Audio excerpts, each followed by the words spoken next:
Sie können das glauben oder nicht, aber wo ich die größten Ängste gehabt habe, es war in der Sekunden vor dem Start von einem 800-Meter-Lauf. Schwierig zu glauben, ich weiß. Man ist da allein, man muss nur laufen, das ist nicht so kompliziert.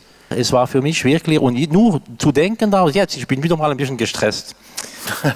Wirklich, es war sehr, sehr viel gearbeitet, sehr viel trainiert und dann der erste Wettbewerb kommt und dann, sie haben ein bisschen weniger als 2 Minuten, um das Beste herauszugeben. Und das war ein Riesenstress. Und komischerweise, es hat mir erlaubt zu lernen, wie ich dann das vielleicht meistern kann, für mich selbst, oder? Das heißt, ohne zu erstarren, denn, weil wenn Sie beim Start vom 800 Meter erstarren, es kommt dann überhaupt nicht gut.